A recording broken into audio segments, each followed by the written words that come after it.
Good morning students. Today we are starting a new chapter that is called probability, chapter number 25 of R.S. Agarwal.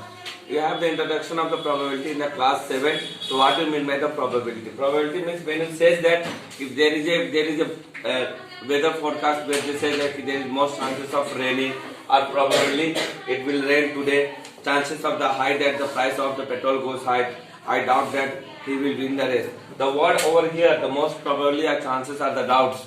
Or it is uncertain that something is going to be happen or it is not going to be happen. Means it cannot be predicted. It cannot be. There is no correct prediction of anything that you can doubt it. So this comes under the probability. In the probability, we have some terms. So first we are going to take the experiment. What do you mean by an experiment? An operation which can produce some well-defined outcomes is called an experiment. Each outcome is called an event. Suppose if you are doing any experiment, any type of experiment, suppose if you are throwing the coin, so you are going to get either head or tail. When you are throwing a die, either you will get 1, 2, 3, 4, 5, 6 or even number or odd number. So these are called the experiment, and for every experiment there is any outcome. So because that is called an experiment. What do you mean by the random experiment? An experiment in which all possible outcomes are known. So an random experiment means when you are throwing a die, you know that there is the possibility of coming what known 1, 2, 3, 4 or 5, 6. It is known that out of this 6 only something will be coming out and known as the exact outcome cannot be predicted in advance is called the random experiment. So when you are throwing the dice, you cannot exactly predict that what is going to come. Okay, this time it is going to come 2 or 3 or 4 or 5 or 6. But you know that what is the outcome. So what is the 6 possible outcome? It might be 1, 2, 3, 4, 5 or 6. So out of these 6 numbers there will be one outcome that is known. But it cannot predict the exact number which is going to become when you are throwing a die. So for example, in tossing a coin, all possible outcomes are head or tail.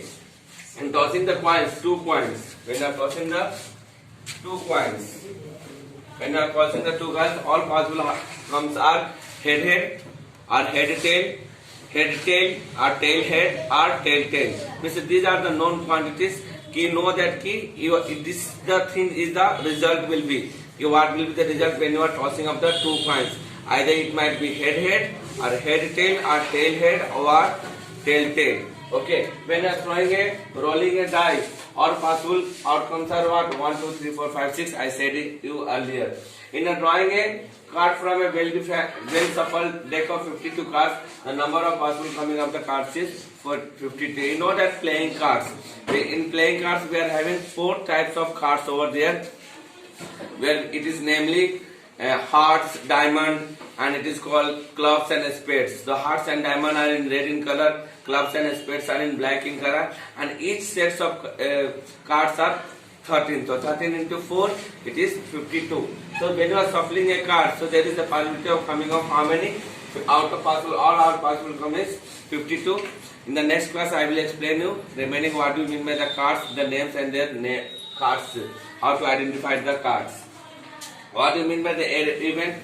The collection of some or all possible outcomes are called an event. Means the collection, the well-defined events are now what are the collection you are getting out, what are the results you are getting out is called an event. When you are throwing a coin,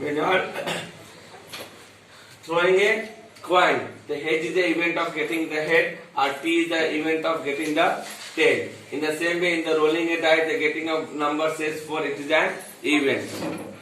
Getting an even number, it is E containing the 2, 4, 6. Getting an odd number is an event F containing 1, 3, 5. So this is the way. These are some few terms of the probability which we have already in the class 7 also. Now what is the empirical formula of the obtaining the probability? The probability of occurrence of an event is given by, let E be an event, and then the probability of the occurrence is E defined as P of E equal to number of favorable outcomes divided by total numbers of outcomes. So by this formula, we are going to solve the questions and the solution of the exercise. So tomorrow I will come with some more questions and some more definitions of these chapters. Till then, thank you. Have a nice day.